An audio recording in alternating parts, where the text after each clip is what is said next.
Join us for our upcoming fundraiser, A Feast for the Senses, at Ardmore Music Hall on September 29th to help HRN expand our table and provide even more resources to the next generation of food storytellers. This is going to be an unforgettable night of flavors, crafted by Best of Philly chefs Randy Rucker and Eli Collins, with sounds curated by Philly-based Spaga featuring Aaron Magner, and conversations inspired by Delicious City Philly host Eli Kulp. You can find tickets at heritageradionetwork.org/feast. And if you can't make it to our fundraiser, please consider donating to support our education programs at heritageradionetwork.org/donate.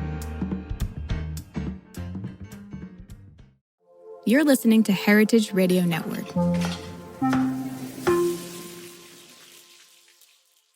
Since 2009, HRN podcasts have been exploring the wide world of food, beverage, and agriculture. Learn more at heritageradionetwork.org. Today's program is brought to you by Korin, a supplier of Japanese chef knives and restaurant supplies. For more information, visit Korin.com.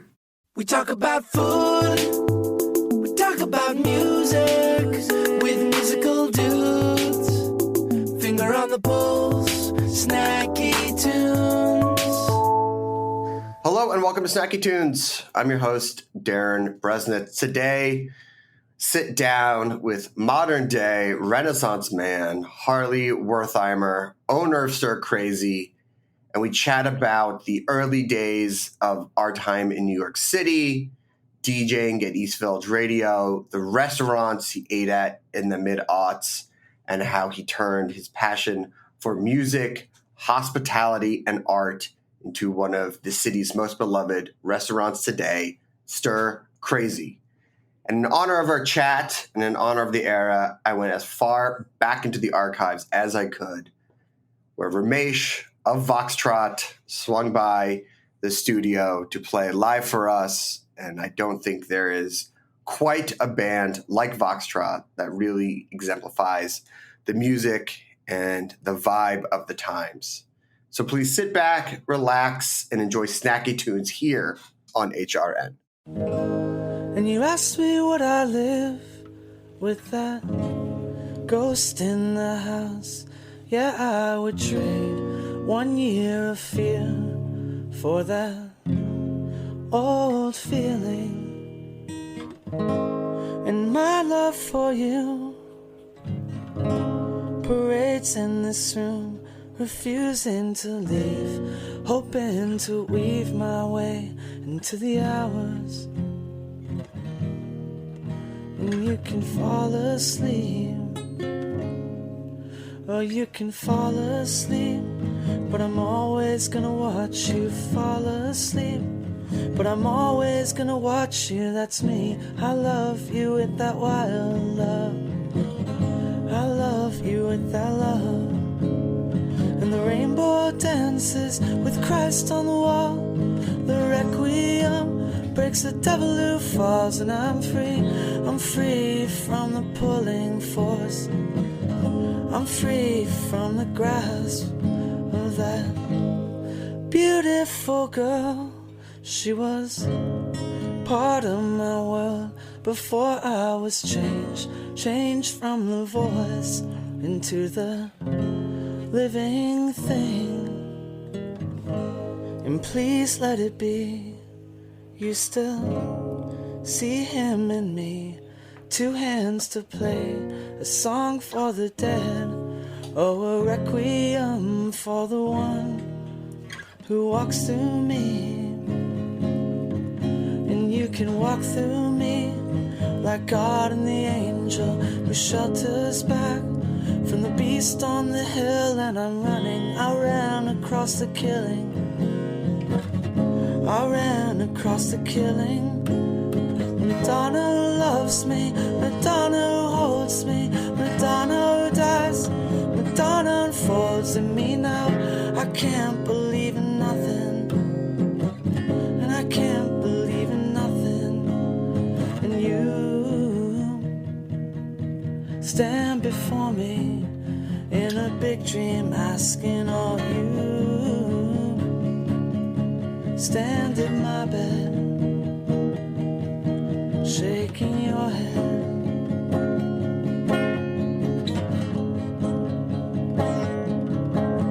sing a requiem for the hands God gave you.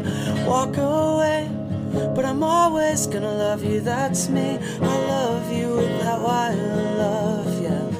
I love you with that love. A requiem for the boy who needs a requiem for the child who feeds from the breast. I can't believe in nothing, and I can't believe in nothing. Harley, welcome to Snacky Tunes. Appreciate you reaching out, and congratulations to you and your family. I gotta love a Fresh Dad interview. I feel like there's a real rawness, a real openness that comes with a new parent who's on like 3 hours of sleep.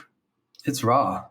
It's raw. Yeah. I'm trying to lean into it too. I'm trying not to. I'm just trying to really accept the rawness, and I appreciate you having me on here, just exposed.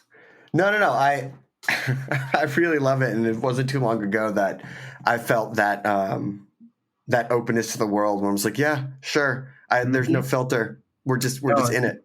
It's like when you it's like when you're a little hungover and you're actually kind of your most outgoing, even more than the night before. It's a little like that. Like you just kind of like you feel very accepting of what's to come.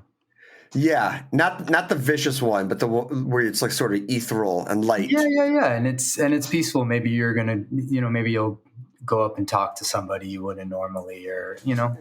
There's a lightness to it, and I that's what this fatherhood haze feels like. It's so beautiful. So I want to get into Stir Crazy, which is your restaurant in Hollywood, but I want to go back because in going through your professional life and your personal life and reading so much about you, there seems to be this theme of curation through the music you worked on, the art that you've collected, the restaurant you run. Do you think that you're able to apply the same curative approach to each discipline, or does each sort of genre need its own approach when you're figuring out what that form's going to take in your world? In terms of the ideation of something, when you're getting going and you're trying to envision how a roster might shape up, or how a gallery, of artists might work together. Yeah. I don't know. I think one sort of beget the other, in the sense that, like, my original sort of intense passion being music, and growing up, I think at a time when we grew up, this sort of curation required to hone in your taste and learn from people and figure out what you were into. That was really important for me. I think everyone always had their friend who was like making them mix CDs and stuff.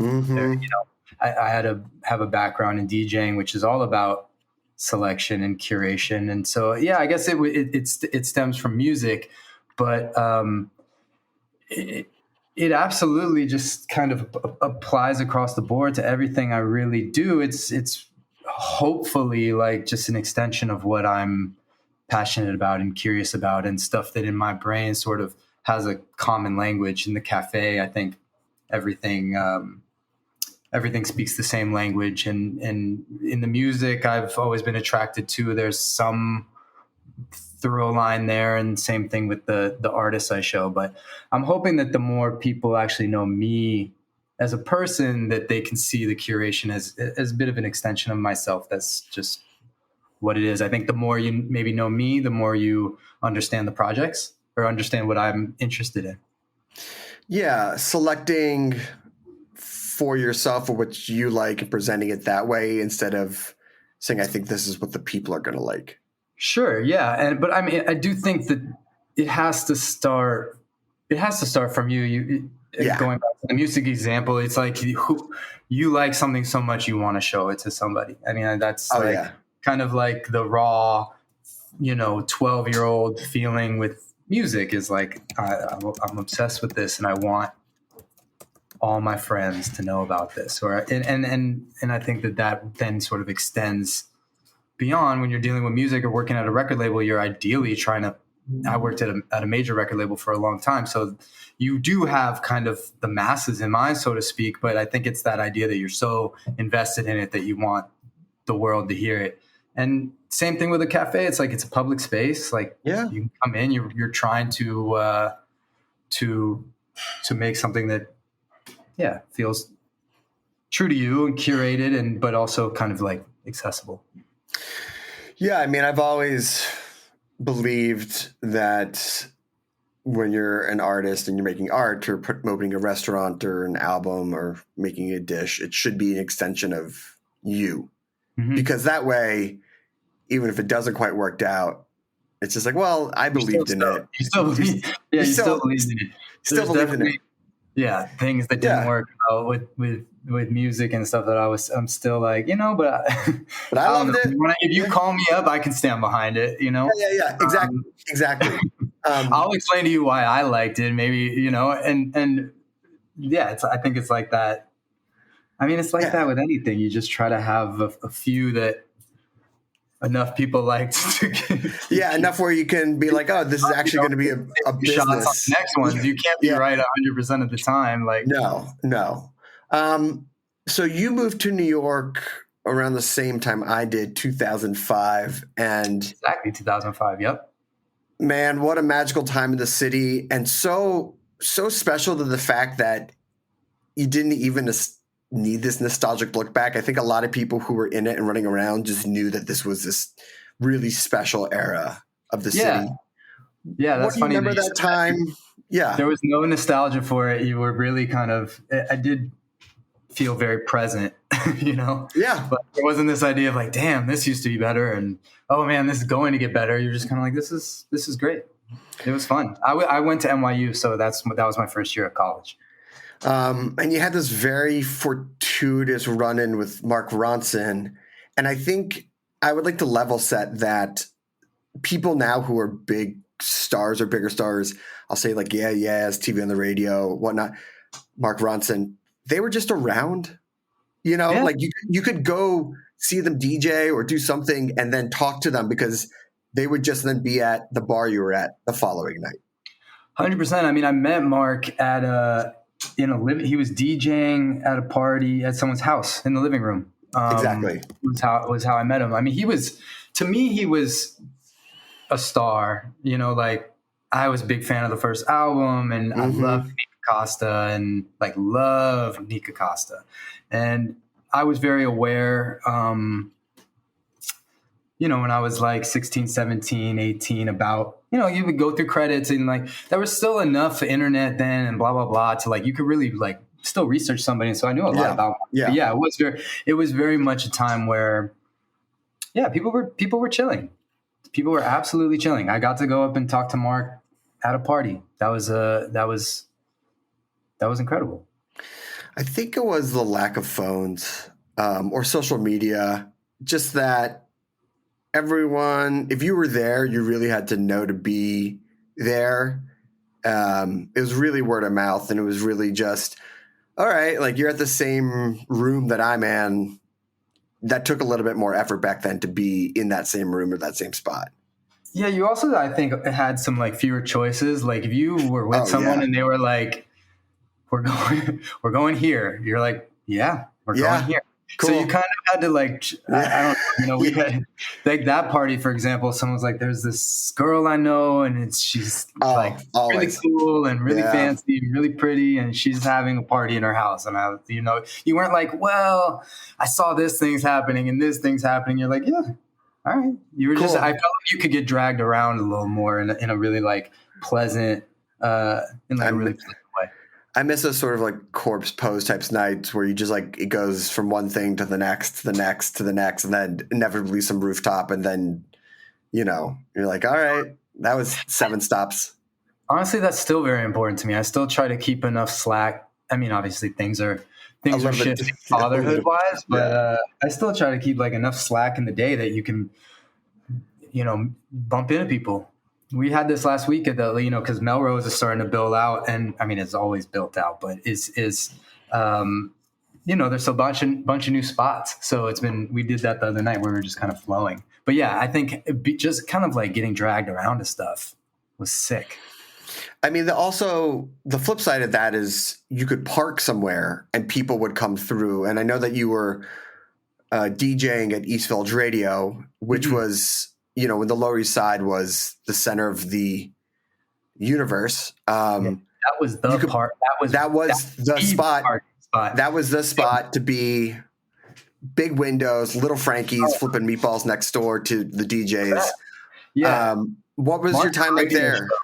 Mark had a radio show called Authentic Shit, and he had been doing it for a while. When we met and I had started interning at him and Rich Kleiman's label, Alito, I was, Mark things were really kicking off. Like I remember a month after I had started interning there, maybe weeks, like Lily Allen started rolling and, the Amy stuff, things were like, and, Mark was like, if you got any tunes, you want me to, like, I was just scouring, blogs were important. I was just scouring Central Village, Brooklyn Vegan. Mark played on the show and I would get to go and we'd hang at the show and drink beer. And yeah, I mean, people would know you were doing a show. They would know where you were at and people would pull up. It was rad.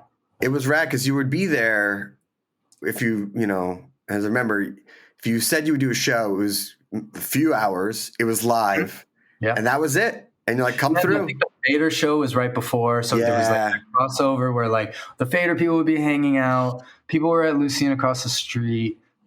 People were at Little Frankie's. Like Little Frankie's was unbelievable. Still great. Yeah, still great. And they had a show. I think they had Southern Hospitality. So like, the guys who were bartending there and everything. And it was amazing. It was also like a great place to kick off your night. If you could like huge. I feel like Mark's show. I feel like Authentic was maybe like at 8:00, lasted an hour or two or something, maybe 2 hours, then roll around. I mean, it's amazing. Yeah, I remember. I feel like EVR kept the bodega across the street. Oh my God. The amount of tall boys that would just come out. Yeah, 100%. So this time is, as you mentioned, really big with Lily and Amy, and you yourself get into A&R. And I think there's been so much documented about that time of the music.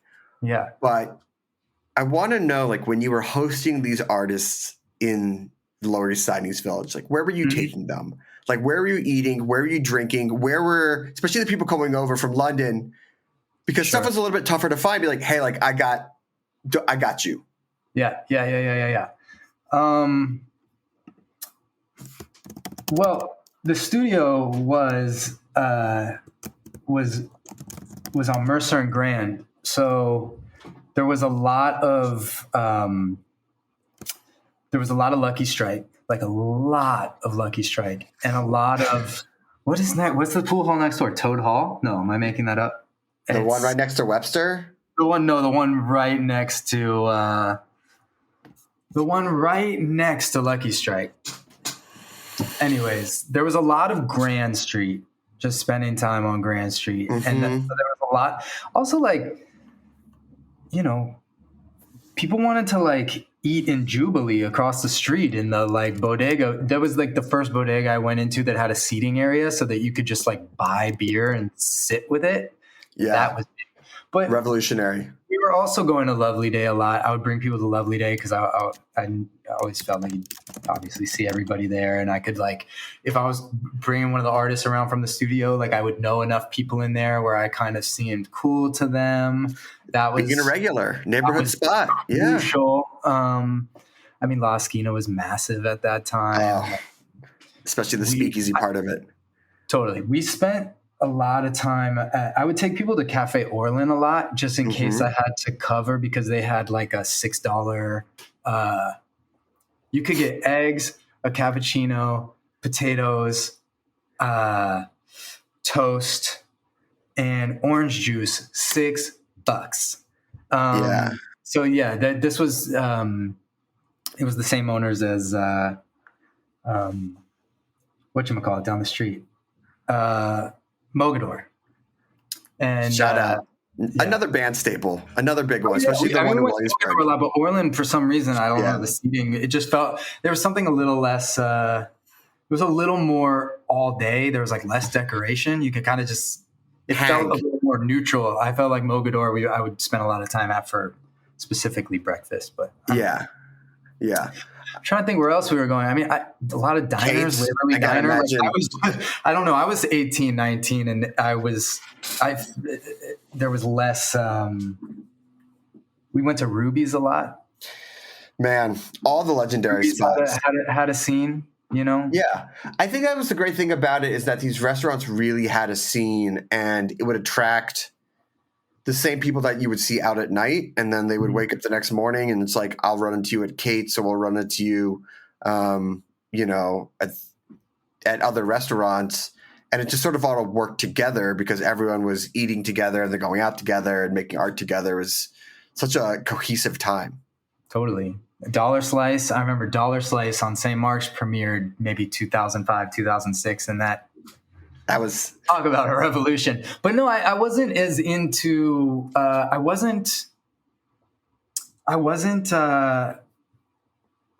couldn't really get into as many like quote unquote restaurants, like, Schiller's and all these places. Like I wasn't sitting at the bar with a burger and a martini, we were like, sure. I don't know, running around a little more. And it was more, food, trying to get fuel to like make sure you weren't passing out. Passing out. I mean, make sure you got some pizza in you. I don't know. All right, I want to take a quick musical break, and then when I come back, I want to talk about the record label, the move to LA, and eventually the opening of Stir Crazy. We have a song from the archives here on Snacky Tunes on HRN.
Welcome back to Snacky Tunes. We're here with Harley Wertheimer, owner of Stir, Crazy, and you're in New York. You're working A&R. You're friends with Mark Ronson.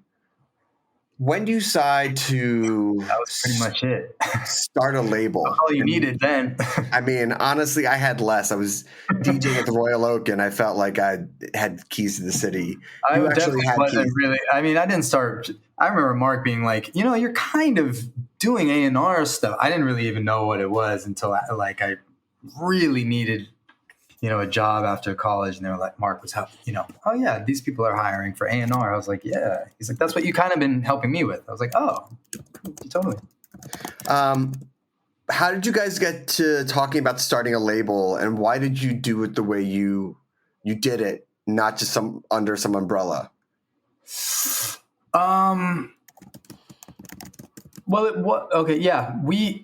When I had started interning for Mark, he had a record label called Alito with Rich Kleiman, and they had Wale, and it was that was my world. So I met Mark in sort of a label capacity, and it was, given my age and the time I was there and what was going on with Mark, it was definitely the most kind of inspiring, romantic time for me. It was like watching him and Rich kick that off and like be in that small studio space and they're both of their careers blossoming separately and together with the label. Like I just have always, or since I had started properly doing A&R, which I had been doing at Columbia Records since maybe 2010 or 11, I had always wanted to get back into something that felt more intimate and smaller. And my taste kind of leans that way anyways. Like I have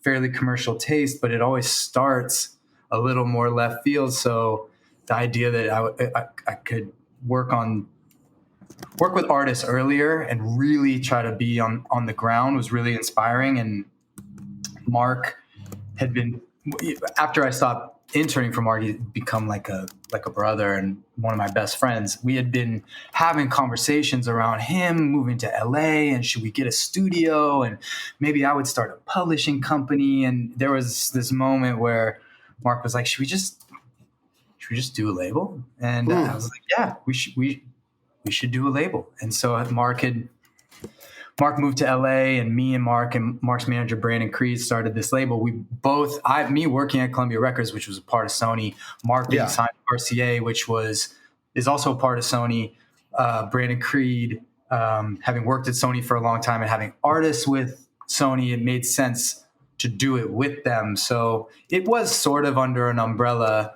but just one of those half in, half out things. Like we had the opportunity to be able to work with like more of a quote unquote system, but also sign artists, who didn't have as much going on and didn't require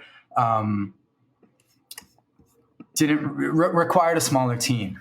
Sure. Who were just, it was curating. It was growing. It was exactly. Curate something, you get demos. Like we could, not that you can't work at a major label and sign someone based off demos, but it's harder, and so the idea of having something smaller, more intimate, where we had we had a studio, like that's how, at least in 2018, 19, whenever we started it, that was how that's how we were going to try to break artists. Yeah. So around this time, LA starts, I think, percolating in a way to a lot of people in New York that had never really paid much attention to it. Not that it wasn't a city that people visited, but there was really no question about who was leading art and music and food. It was like New York, full stop. But this could be a separate podcast because I know. I take a lot of issue with that. Really? Well, yeah. I born and raised in Los Angeles. Sure. I think when you I've always taken issue when people are trying to compare I think they're very difficult to compare. They're very difficult. The problems arise when you try to compare them. They're totally separate games. I think to say that LA, the food game has always been very different in LA. The music thing has always been very different in LA. Sure. Et cetera. But yes, of course, I hear what you're saying. All right. Let me reframe it. Go back though and just say, when I moved back to LA in 2010, maybe 2011, because there was so much exciting music stuff happening. Of course. And that was a time you're not wrong. They are impossible to compare, having lived almost an equal amount of time in both. The problem is when people want LA to be New York. It'll never be New York. That's a huge issue. Yeah. That's been a huge issue. I will just say that there was more things that people from New York could relate to popping up in LA. Sure, totally. So you move back and you're getting your feet wet, and then there starts to be this new generation of restaurants and bars, things that are pulling a little bit from maybe a more East Coast playbook. How about that? Yeah. What's a good example? I mean, Animal's the first, right? Animals are great. But okay. Hedonistic meat, minimalistic room, spilling out into the sidewalk, loud music, punk attitude. Yeah. So what was it like when that starts popping up and you're back in LA? Are you starting to see some of the stuff that you experienced from your last hometown in New York? Yeah. That was cool. I mean, it's always cool when you're kind of like watching something. LA, unlike New York, like how we were talking earlier on the show, 2005, there wasn't much sort of, at least for you and I, didn't seem like there was much nostalgia. There was this idea of kind of feeling present, which obviously means there's less sort of anxiety about the future too. I feel like with me moving back to LA and it being sort of a hometown, I was much more, definitely not nostalgic, definitely not anxious about the future, but much more interested in how things were changing. Like it was much more excited. I took much more, there was a lot more excitement for me in kind of watching things evolve, because I feel like a little bit less in LA, there's a little less one-for-one swap. If something kind of goes out in New York that you love, like something new pops right in, and next thing you know, a whole block has changed. In LA, there's a lot more space. So cool new things weren't necessarily replacing. Of course they were replacing something, but I would find that like it wasn't like all of a sudden, Dan Tana's is removed and this new thing is in its space. It would be like a new place would come in and be and be a real addition, as opposed to sort of also depleting from parts of the city, if that makes sense. I don't know. There's more space. There's more space. There's more room to do stuff there. And that was really exciting to be able to experience all of the stuff that I loved as a kid and also watch new things come in. That was really cool. That was rad. I agree that, especially like that restaurant could pop up in between all these clothing stores, and still to this day, more restaurants like John and Vinny's has moved in, but there's still clothing stores. It's not now just all restaurants. Totally. Like you look at a place like Virgil, and Virgil's been quote unquote happening for, 10, 15 years, like since when, Squirrel or whatever. And there's still very much like, there's still a lot of room. It's not like, there's probably 10 new restaurants on the block, but there's still also like some older restaurants, some space, some new projects, some this, some that. I don't know. LA just moves slower. Yeah, but I mean, it has the space and vibe to move slower as well. Mm-hmm.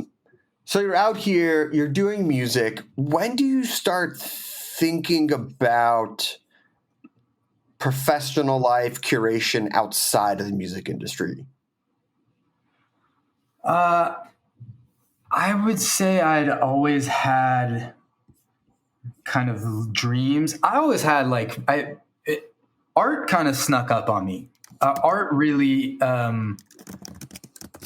became, when you talk to like our collectors or whatever, and they talk about catching the bug, like that really felt like, I remember through my friend Isaac, really, who had a gallery, and him starting to send me work. I do kind of remember feeling like I had been paying no attention to art, did not grow up in fine art, did not grow up in a home with fine art, did not go to galleries when I was living in New York. That really snuck up on me, this real deep love for art. And then I think just the A&R in me wanting to then put something around it where you're like, it's not good enough just to like it. You really want to show it. You really want to work on it in some capacity with artists. That just became maybe a very me version of appreciating art. I was like starting to collect it a little bit, but just couldn't. I was, moving it around in my house all day obsessively, like really wanting to curate it, really wanting to bring people over to show, and really wanting to put people onto artists. It's the same. It was genuinely the same thing as music. Just what was also exciting was it was like a totally new thing to learn, Yeah. The same way you hung out at record shops, I was hanging out at like the galleries and asking people about stuff, and, asking my friend Ryan, what's this about? Or like trying to get context, and trying to figure out what was cool. Like the whole thing that came with music when I was 12 happened to me again with art. But with the food, with the cafe thing, that had always been like a secret since I was like a kid. I actually wanted to, when I started thinking about music when I was like 16, 17, I was like, oh, I really want to have a place to play people music. My dream was to like control a playlist at Starbucks or something, and like force my music, force people to listen to stuff that I was picking. So that there was always for some reason like a cafe component into my love of music. I just didn't quite know how to act on that, or if it was even like an appropriate dream to have. I feel like when you really want to do something, you're always like, am I allowed to want to do this? Yeah, but I think I don't know. I mean, you read Please Kill Me, and no one ever asked if they were allowed to do it. They just sort of went out and did it. Totally. I mean, look, you have the music. You're in with a crowd that it has discerning taste. You're doing the gallery. It seems like you've had this through line of hospitality, taking care of people and feeding them throughout your whole, from a teenager to now. The cafe now seems like a no-brainer. Yeah, we had in the studio that we had for Zelig, for the label, like my pride and joy was this espresso machine, and we had a little like it was kind of old studio, classic studio, Sound Factory in Hollywood that Jackson 5 recorded it, and Axelrod recorded it. It was like a run over from Capitol, and it was also sort of like a Motown West at some point, and it was a sort of sister studio to Sunset Sound. So incredibly rich history, but it had this kind of like clearly got this makeover maybe in the 70s or something. And there was this the kind of living room hangout space had this sunken living room vibe, even though it wasn't. But my favorite thing was like getting people over there before their sessions with Mark, or before people were working in the B room, and like just making coffee and hanging out and listening to music. So yeah, when you tell people, once it's kind of up and running and you're like, yeah, music and art and food, like no brainer. But in my head, I really didn't understand how it all connected into, I felt really kind of self-conscious about like, well, am I going to be like, how many kind of guys can you?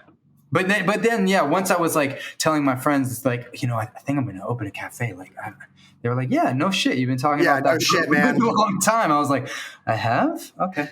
You're like, how you've been saying it's a secret? It is not a secret. Yeah, You've like, literally telling you've been talking to us about this for like 15 years. So how does it go from in your brain to reality? I'm always interested in that moment where you're like, all right, enough of this. I'm doing it.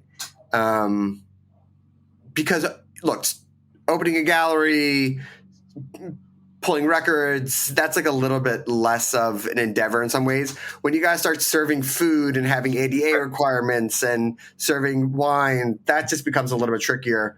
What were your steps to make it a reality? I mean, first things first, like the team. You know, this is not like this is not a Harley solo endeavor. I have, you know, two co-owners, or I guess we're three owners. Are you co if it's with multiple? Anyways, Yeah.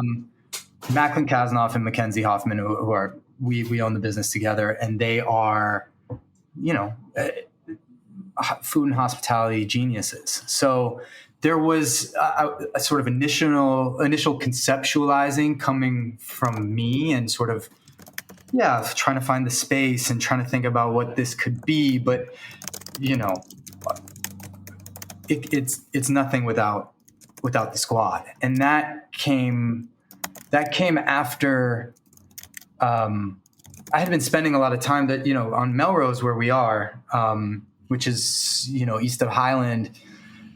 There was kind of already an amazing scene bubbling in terms of like art and design. Nanaka Hill was there, and Domain around the corner. Domain, of course. Yeah. And it had like interests for everybody. Like it had the best Mozza wine Corner, shop in LA. Yeah, you know, it's like the Mozzaplex is on the corner. It's one of the best food destinations in Los Angeles. Yeah, Domain is there, best wine shop in Los Angeles. You've got Nanaka Hill and Matthew Brown and Seventh House and Gallery Half. It was like the best of.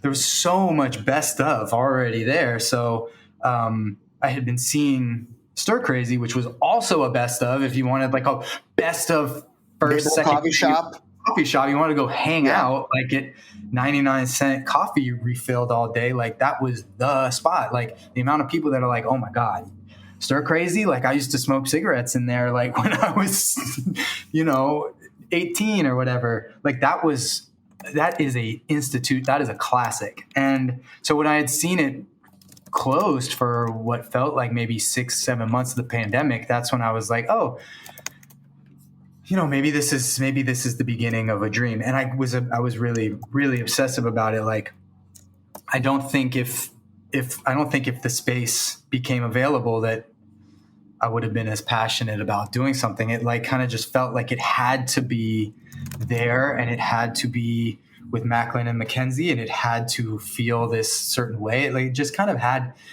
to be. And traditionally I'm sort of a risk averse person. Like like, you know, I worked at Columbia Records for 13, 14 years or something. Like I you know, even the label, which had a sort of indie feel to it, it was a part of Sony. Like, you know, we weren't out there like on an island by ourselves. Like it really pulled something, all the elements aligned so beautifully that it really pulled this entrepreneurial spirit out of me that I wasn't really part of my, definitely needed some fostering, I guess is what I'm saying, you know? Yeah. I mean, that's, again, putting the right team together is the way that these things open. Now you're up and running. I think they are the way these things open. Like, yeah. I really think like you can have the best concept. It's kind of like that with a record too. Like, yeah, it's like a record or anything. Tunes, like, I mean, the amount of people that go into making a record special, I mean, you know, fuck, you know, these things are really a perfect storm, like a perfect storm. And I feel like, you know, whether it's a hit gallery show, a hit restaurant, a hit record, like you do require a bit of luck and a bit of chance and like all that stuff that goes into and that perfect storm thing, you know? Absolutely. So now you're up and running. Mm-hmm. It has a very New York vibe in many ways. Even before I knew your story, walking in, I was like, oh, I just feel like I'm in the Lower East Side or East Village. And you have this certain crew of patrons who could make up sort of like the artistic tastemaker class of LA who come and hang out. What do you account to that? And hit me with like Saturday night, everything is going full cylinder. People are on the sidewalk. What art's hanging on the wall? What's playing on the stereo? Well, we're closed on the weekends, so it would be when Fridays pop. Friday. That's right. Friday. I'm so sorry. I forgot you do the health benefits of your worker. It's my fault. What artist? Okay. Paint the scene a little bit. Yeah. God. There was for sure a lot of. I'm trying to think of how to break that up a little bit. There was absolutely, nods to our favorite places in New York, and a lot of our favorite places in New York are sort of interpretations of those owners' favorite places in Europe. Yeah. So we were, I think that LA had fewer spaces that felt European. I think what you sort of romanticize about casual come and go European places, and that's what I've always really respected about a lot of New York places versus a lot of LA places, was that sort of like all day flexibility of like, I could meet you there for a coffee and you could have a full meal, or I could meet you for drinks and you can have dinner. And that kind of thing. I just feel like we were really hoping to fill some of that spirit, which is, like, I guess, there's more Europeans in New York, like that. There's just more of that in New York. So I think we were definitely trying to pull some of that and give people the flexibility to not, like, we obviously offer reservations, but to feel like they could walk up and, you could kick it on the sidewalk. You could put your name down. You could do this. You could do that. In terms of what art's hanging on the walls, it's mostly stuff from my like quote unquote personal collection. I try to swap stuff in and out a lot. I've borrowed work from friends. We got an incredible Tom of Finland drawing in there and a Chris O'Feely. I put posters up from my shows that are coming up or from galleries that are up in the neighborhood. We've got there's an incredible Nanaka Hill show opening right now, or we have their poster up, or a Matthew Brown show down the block, or Rena Spallings, or, whatever is kind of happening. Karma's nearby. New Theater Hollywood, we have a poster there is up right now. I think, man, I don't know. I just love those. I love Cafe Select. I love Jatan. Like, even if I'm not, Sabarsky, even if I'm not spending, I like what I remember. I like the memory of those places, even if maybe that's not always the reality of those places. And I think that's what helps you dream up a little more of like what you want a spot to feel like. We were much more concerned with how a spot felt than how it looked. We were definitely, my friend, Lindsay and Jerome and Ryan, who helped out with the spot, we were all kind of like fantasizing about a spot and a feeling more than necessarily like a specific, like if only it could be Jatan, or if only it could be Select, Yeah, but no, I know. We're 100% in our minds, those are places you can kick it at all day, all night. And then it's sort of like you start there, you run out, maybe you end up back there. It's like sort of like what you were doing back at like East Village Radio. It's just the place to post up and come through, and you're either there or someone's there. Multi-generational spaces too. Like that was always what I loved, especially, again, when I remember New York, I was young. I didn't live there that long in the grand scheme of things. I was there when I was like 18 till I was 24 or 5, and so I was through Mark. I was always around maybe like a generation a little older, and then through DJing or through whatever, throwing parties, you end up with a generation usually younger. So I like these spaces that I mentioned in New York that kind of like catered to a lot. Like I think that on a Friday night in New York, maybe at Stir Crazy, maybe it skews a little younger because it's more like weekend or whatever. But there's people in there, there's older people in there. There's people my age. There's, neighbors. There's people in their 60s. I like the multi-generational feel. And I do feel like in LA, things get a little more siloed. Yeah. Generationally a little more siloed. It's a neighborhood town. It's a bunch of neighborhoods. It is a neighborhood town. Well, Harley, congratulations to you and everything. If people want to check out the restaurant or the Yep. gallery or anything, what's the best place to see all your stuff? Well, come by. Stir Crazy, Melrose start Avenue. there. Have a glass of red. Come have a glass. We're about to make an estate wine. It'll be our first, we're going to have a Stir Crazy wine. So come try that. The gallery is called Castle. It's gallery.castle on Instagram. You can check that out. I've got a show opening on the 27th of July. What else? Music. We'll see. Come listen to the playlists I've been making for the cafe. That's been my main. That's been my main. For that, we could put it in the episode description. Say that one more time. Do you have a link for that? Because we could always throw it in the description. You know what? Can I make a special Stir Crazy X snacky? I'll do a 100%. Special playlist for y'all. 100%. We'll love it. That would be rad. It'll be 20 songs. Perfect. And you can find that in the link. Congratulations to you and to your family. Mazel tov. We have a song from the archives and a live performance here on Snacky Tunes on HRN.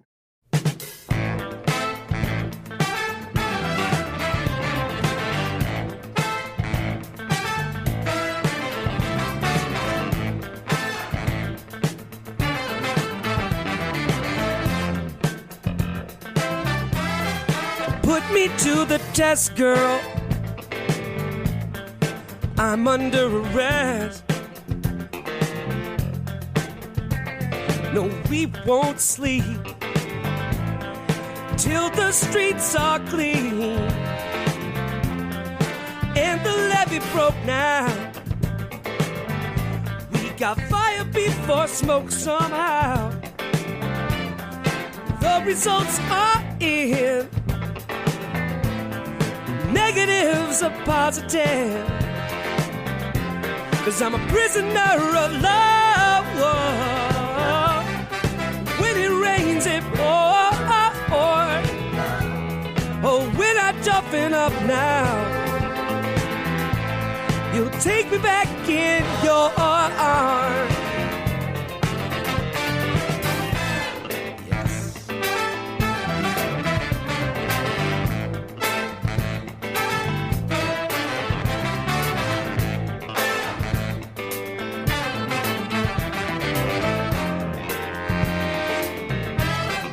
Put me behind bars. No more living large, girl. We're flirting with danger. Whoa. Dancing with strangers. Now it's just you and me, girl. Inmate number 715-203. Yeah, you will be my captor.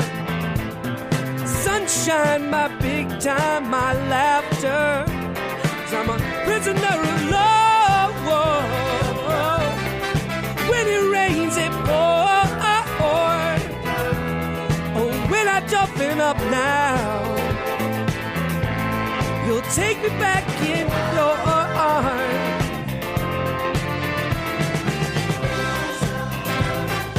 Prisoner, yeah, I'm a prisoner of love. It's raining, it's pouring so hard. Yeah, we're not coming out now. No. Talk ain't always cheap now. I made a promise that I'm gonna keep somehow. Show you what I'm made of. A little prisoner, no prisoner, yeah, prisoner, prisoner of love. Whoa, whoa. When it rains, it pours. Yeah, when I toughen up now, won't you take me back in your arms? Prisoner of love, just a little prisoner of love. Toughen up now. Won't you take me back in your arms?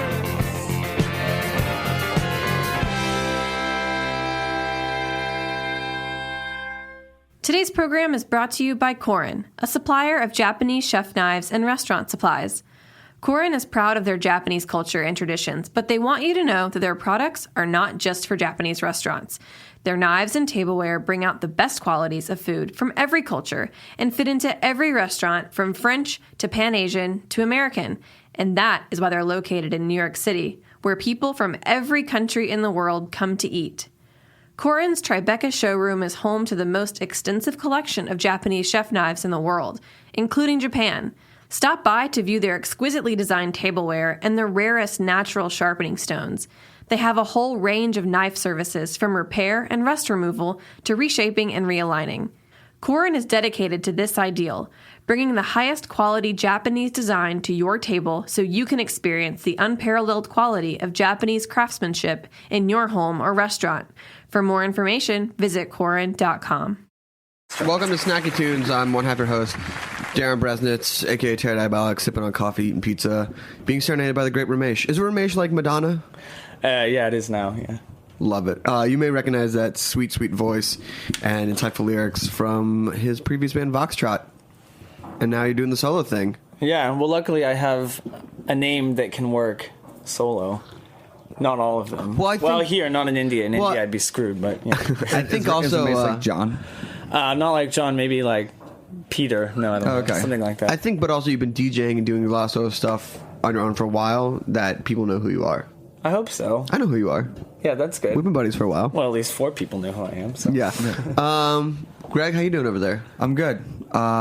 It's good to see you. It's good to I feel like I haven't seen you in a while. And now you've been back in New York off and on for a maybe month? 5 weeks? Yeah, five or actually almost 6 weeks, but I left to Philadelphia for a bit and then... I love that when I randomly texted you on Saturday night, you were just in the other room at the same party. That was a weird moment of psychic synchronicity, wasn't it? I was like, I wonder what Ramesh is up to. He's like, I'm at the Woolly. I was like, hey, buddy. So how are things going? So tell us about the new project. What are you working on? I've almost finished the entire album, basically, but being indecisive like I am, I keep kind of making and remaking things. But I've got about 10 songs that are completed, and then 5 of which came out as an EP sort of secretly the other night. I just want please do explain. I don't know. I mean, it's weird in the age of internet advertising. It's the ultimate way to really publicize yourself for free, but I was just so last minute getting everything finished that I'm releasing it to the Other Music web store, and I just posted it the other night, and I've sort of put the link in a few places, but haven't really... Does that conflict with the Other Music release? What do you mean? Wait, sorry, I thought you meant Other Music as in like the record store. I do. Oh, okay. Yeah, I did it. They have a web store. Right, okay. So I just... You just upload it? You upload it? Oh, I gotcha. Yeah, it's there right now, actually. Do people know about it? I don't think so, not yet. Well, then this is another Snacky Tunes debut. This is the release. I guess maybe even tonight is kind of a release show, but I wasn't thinking of it that way, but you're right, it is. Wow. I just didn't think, it's weird because you can do things so quickly that I had all these deadlines and then things were taking a lot longer, and then I finally had it on Saturday night, and I'm like, okay, here it is. Well, there you go. There you go. I didn't... So if you want to download it, you can. Where would you go to download it? Well, you could go to the official Ramesh Facebook page, has a couple of links to it. It's also on my linked from the Twitter account. And then if you go to the Other Music store, I think if you search Ramesh, it probably will be the only thing that comes up, unless there is the... I don't know. They have a giant, Indian trans Goa. Keep going. This is good stuff. That's all I got. Yeah, what else comes in that genre? So I don't know. So I want to ask, because we haven't talked about it. Voxtrot ended, and then I saw you again when you did a couple shows and a final tour. But what have you been up to like the last year? 2 years? It's only been a year. Well, I mean, Voxtrot ended on my birthday, so June 26th last year, and then I started recording. Happy birthday! Happy birthday! I know. Well, it was kind of emotional, but sort of, let's say, bittersweet. But actually, starting the week after that, I started recording the solo stuff. So I've been pretty much working on it solidly for a year. I mean, and I know you started off as a teacher back in the day. Did you go back to teaching, or just odd jobs? Or no, I've been working in a restaurant. What's the position? I guess officially it would be maitre d', right? Well, I don't know. I haven't been to your restaurant. That's a really good point. Yeah. In my head, I was self-checking with myself. I mean, Austin, it's casual. You don't really have things like that, but I mean, it's a nice restaurant. I mean, I was a host at Red Robin back in the day. I would never. You were a come. host? I started as a host, worked my way up to busboy. That's right. Isn't that working your way I down? think that's backwards, right? Well, more money. Yeah, less prestige. Yeah, they didn't quite see me at the front door when they walked in. I was just putting like greasy baskets into a black plastic tub. I used to be a busboy also, and actually I think I did technically make more money, which is really depressing. Yeah, I mean, But it's just, I don't know, it's a hard job to have busboy.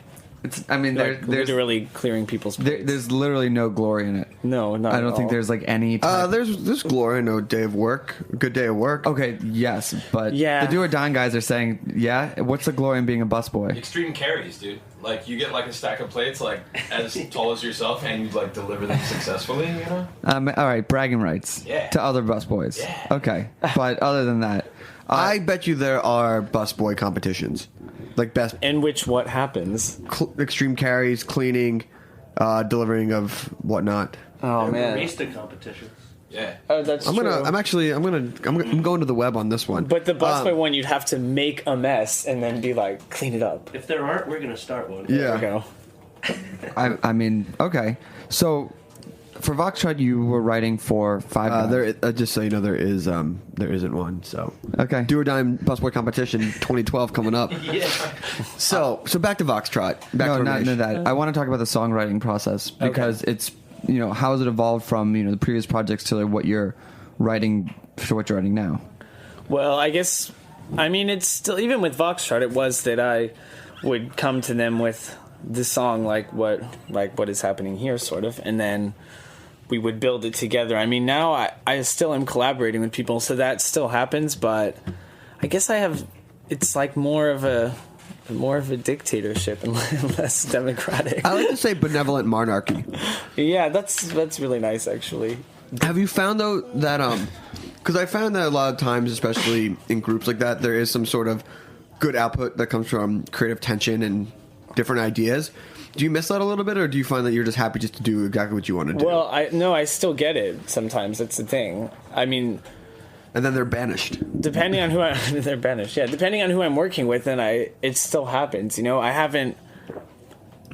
The more I do it, the more I think that it will become exactly what I want it to be, and eventually I'll find exactly those in the future, second album, whatever, those exact right collaborators that happen throughout history where. Yeah. Have a great partnership, but right now, it's cool being able to, because there were lots of things with Voxtrot, especially at the end, because it was so democratic, that I think it lost a little character because everybody had so much say, whereas in the beginning it was more like. I think probably the do or die guys can speak that when everybody wants to be the cool guy, everyone wants to get along, stuff gets lost. Sometimes you just need that asshole to come and be like, "This is how we're doing it." Oh yeah. Were you nominated, or did you self-nominate? It's just a natural order of things. I think you do. I think at some point you just need, especially for the creativity to flow, you need someone to be a leader at sometimes. Well, I think that you can have different types of constructive group process, but you don't have to be nice about it. It's like that, I don't know how to say it. It's like yeah, like we'll try that, and you're like, wow, we just wasted 20 hours on an idea that didn't really work, as opposed to be like, that's like, I hear your idea, it's not going to work. Working. It's not working. Like this is, it's weird to say it, but like, it's business. Yeah. Or it's not like the right brand direction or the band direction or anything. That's like, I'm sorry. We call it a rabbit hole in the studio. Oh, is that what it is? Well, yeah, when you end up wasting like 4 hours when nobody has the nerve to be like, no, it's not good. It's so weird because you always think you're going to be that guy who's like, I'm just going to go in there and get it done. And then and then you're like, oh, I don't know. Yeah. But now it's just, so when you do the recording, how much of it is you recording and, versus, do you bring the people who play live with you in, or do you record a lot of stuff yourself? Actually, I hired a lot of people to play on the album. Weirdly, almost none of them are actually a couple of them are the people that actually play in the live band, but, some of it was some of the guys from Voxtrot, but not really that much.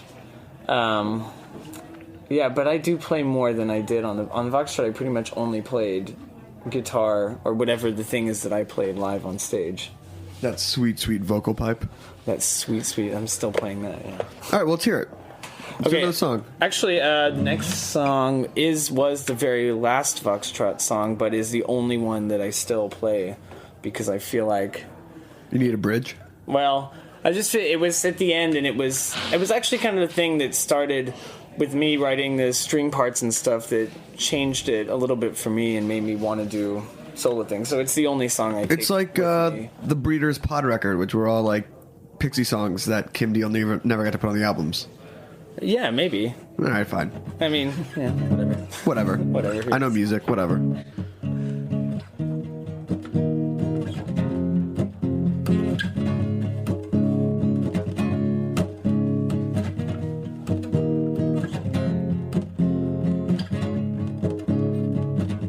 Do you spend your whole life trying to get back home? Or where do you go? Kino eyes unfold you in a coat of chrome. The feelings show. And what do you know? Tell me, what do you know? What do you know about where I come from?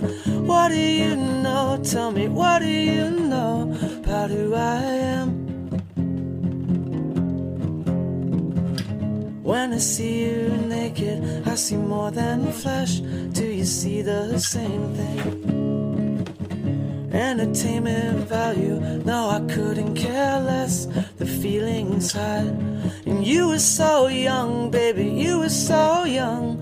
Dragging your feet in the face of creation. I was so young, yeah, we were so young. And still there was you, the center of me. And still there was you, the center of me. And I don't know you, baby, you don't know me. We are just victims of the same situation. Baby's big war, tell me what you died for. We were just born to lose this life.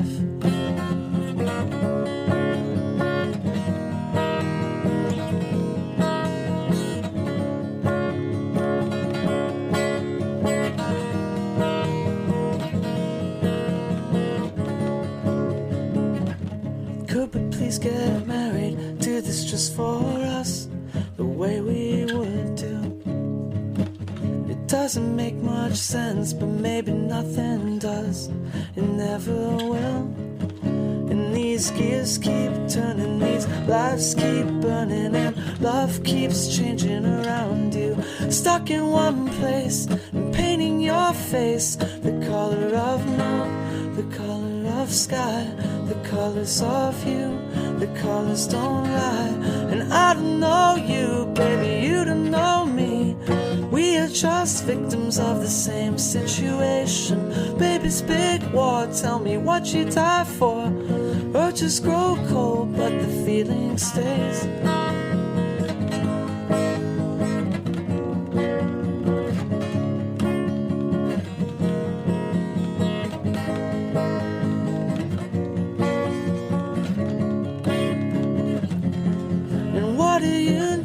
Tell me, what do you know? You don't know me, don't you question my love? And what do you know? Tell me, what do you know? You don't know me, don't you question my love?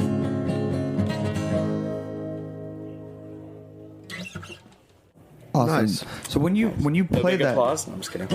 When you, wow. Oh man, the one hand even worse. When you play that, do you think like this is a Foxtrot song? Or you think this is a Ramesh song? I don't know. I guess probably I don't know. To me, they're indistinguishable, Right. sort of. I mean, are the themes generally the same? Are you singing about the same thing, or is it just changed because you've gotten older and Yeah, perception? I mean, yeah, that's what I think. I think like that song to me is more like in keeping with what I'm doing now and want to do. But I guess it is a Foxtrot song, but. What is it? But the problem is that, I mean, it's like at the end, I mean, we'd already lost one member, not like death, but I mean, Jared quit. So I don't know. It was a lot of me in the studio kind of trying out the things that I wanted to try. But sorry, what were you asking? No, I'm just saying like where the how the evolution has gone from like. Do you still see it as a Foxtrot song, as a Ramesh song, or is like you would have probably written a song like that with the themes just because it's you and you're doing this main songwriting about the main songwriting? I think C. Okay. I think C is the correct answer. I don't know. I mean, right now there's so little time in between the two things that connection is still going to be there. That's true. So we've had other bands in here that have like gone through second reincarnations or gone to the next project. Is there anything that you see about, thinking that you would do differently this time or approach things differently this way around? And so many things. I mean, I guess I would not take things for granted. Like, I wouldn't, although we worked really hard, Voxtrot, to get to a certain, but after a certain point, you get burnt out, and so you have a bad attitude, and you take stuff for granted, and you don't realize that it's really special to have a career in music.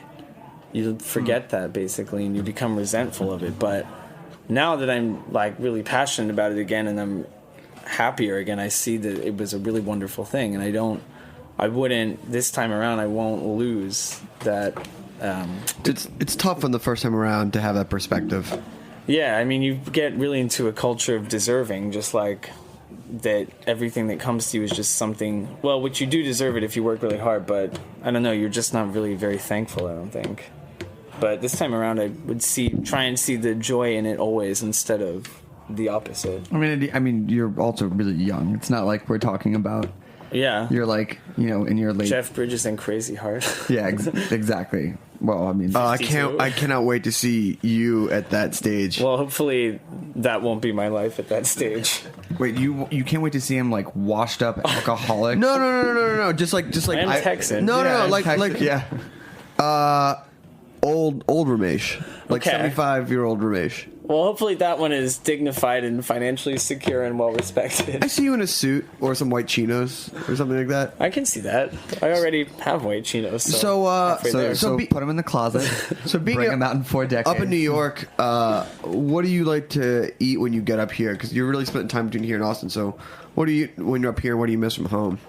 To be honest, I don't really miss that. I know the correct answer for everybody from Austin is I'm supposed to say breakfast tacos or barbecue or something like that. But I never eat those things, so not that I'm against them. But here I have been. I'm trying to think where I've been that I thought was amazing. I've eaten at this restaurant, this Italian restaurant in the Lower East Side called Sauce that I thought was really good. Twice. I've been to... I don't remember. I went to Balthazar the other night.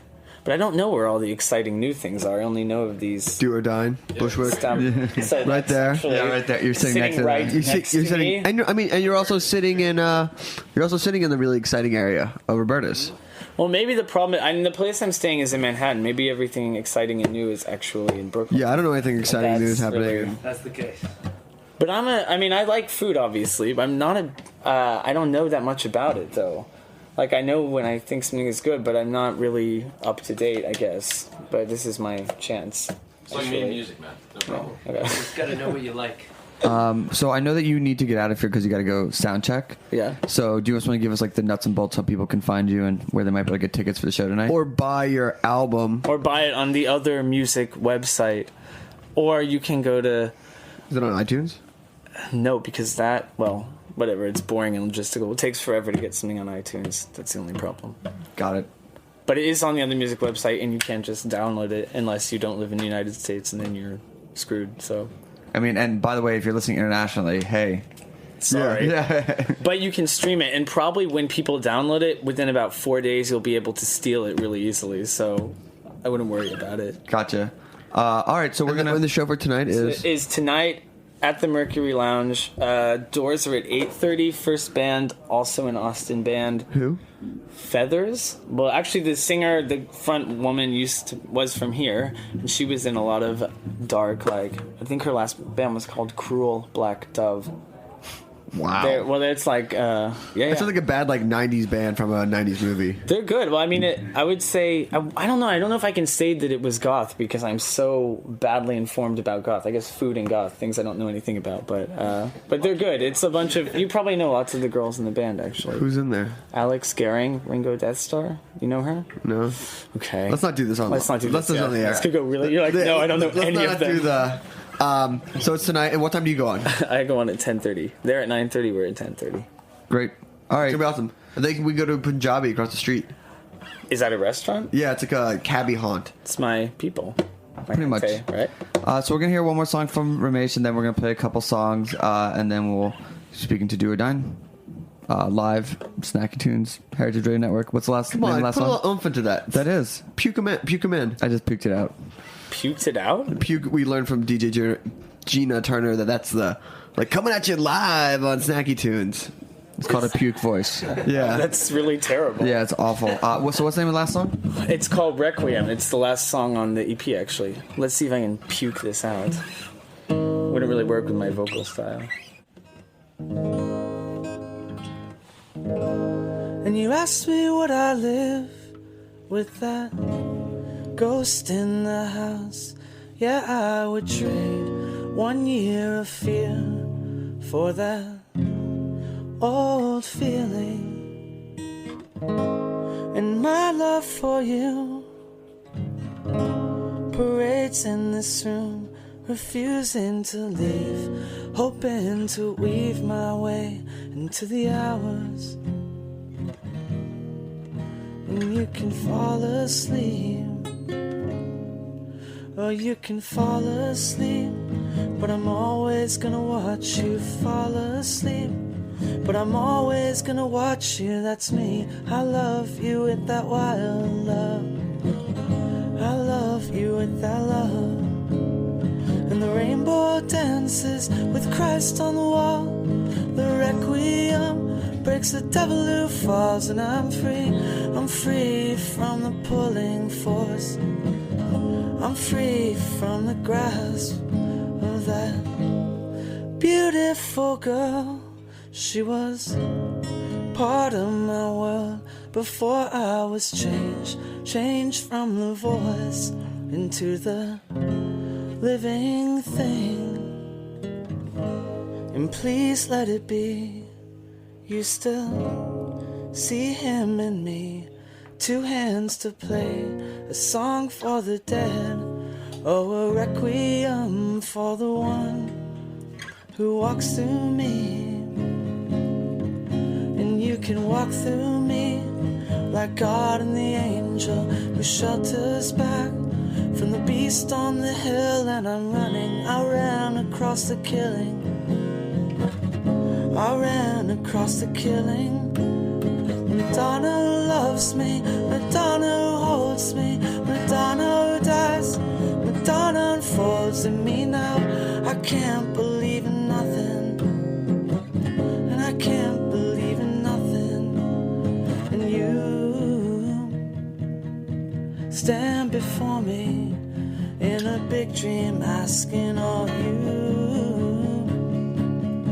Stand in my bed, shaking your head.